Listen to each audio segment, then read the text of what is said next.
I truly believe in content marketing. When I was in college, I studied corporate communications and business. And what does all that mean? I don't know. But I was in school and I was having a good time, and I knew I wanted to be in business in some sense.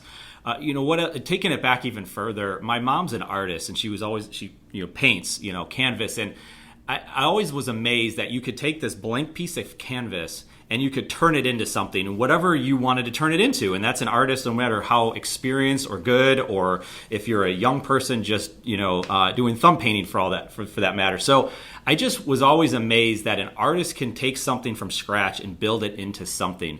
And I was like, well, I'm not a painter. I'm not a musician. I love music too, but my wife's a songwriter. But it's interesting. How can you build something from scratch? And how could I do that? How could I do it for my business? And that's where content creation came along. I was like, well, I can write. I can talk about things. I have ideas. I have, like we just talked about before, David, I have these experiences, and I feel like I can give back to people. I can help people. And really at the same time, it's helping myself, right? You putting yourself out there, I believe, helps yourself, because you better know what you're talking about if you're going to put yourself out there. So it makes you want to read more and do all these things. So content creation became at the core of what we started doing. Along those lines, we've talked about life insurance. Well, life insurance, I feel like the whole industry is a very slow developing industry. It's a slow growth industry. It's being disrupted in many different ways. And I thought the messaging and just life insurance in general was poor. And as I was, no matter what part of the business you're in, if you're trying to sell to a consumer, if you're trying to sell to an advisor, if you're selling to a large company, or if you're software selling to somebody else, no matter what area you're in, I felt like the messaging was wrong, or that just wasn't developed properly. So we wanted to change that, and we wanted to create content. Well, what it turned out to be is it wasn't just insurance people that started to see what we were talking about. It was just business owners in general. So we just talked to business owners about their content marketing needs. What do they need to get over the hump? Because there's two things that we see with a lot of business owners. One is they don't have the know-how to do it. And it doesn't mean they don't know how to do it. It's they don't have the time to spend to learn how to do these things. And on the second thing is that point of time. They don't have the time to actually think about and do the stuff that goes into, as you know, running this podcast, David, how much effort and time goes into putting this podcast out or to writing a blog post. So taking it back, content marketing, I believe, is at the core of what so many people are doing. And you said it is an interesting mix. But what I find fascinating is I believe content marketing is the insurance policy for a business owner. Yes, we can sell you a buy-sell agreement, right? So if you have the two business partners, there's a buy-sell agreement that we can put in place to make sure if one thing happens to that business owner,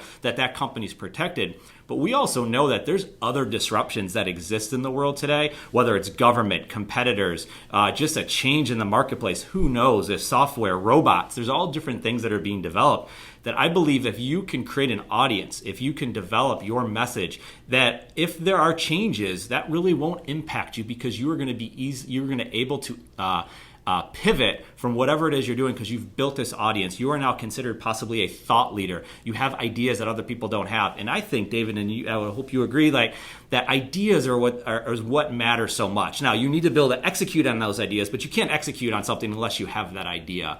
And a story that hit home for me is in 2015, we're working on a significant life insurance case, and this life insurance case had been multiple years in the making, many different layers involved with this case.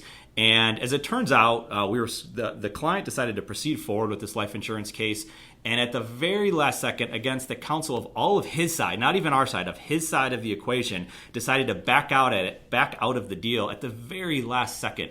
And that was a tough one to take, because I remember getting that phone call and sitting there and thinking, wow, we just lost this case and so many people wasted time. And I was like, you know what, this one's different. You win some and you lose some in business, but this one felt a little bit different. And I even wrote a blog post about it. So I feel like you can document so many stories that you have. So it was just the realness of something that we had to deal with.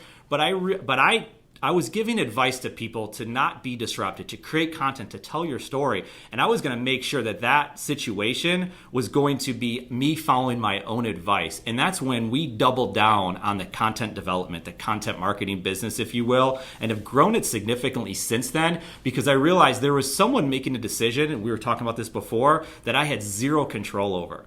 And once I realized that I had to go out there and I had to do certain things to make sure that we could create a business model that we didn't have other people always making decisions out of our control and that we can control our future better and create, let's say, recurring revenue or things like that, that our business would be better, that the people that worked at KazSource would be better off for it, that our clients would be better for it. So it is absolutely at the core of what we do is content marketing. I'm Eric Kasimov, and for all of us here at KazSource, thank you for listening to Content Matters. If you'd like to connect, you can find me on LinkedIn or Twitter. That's it for now.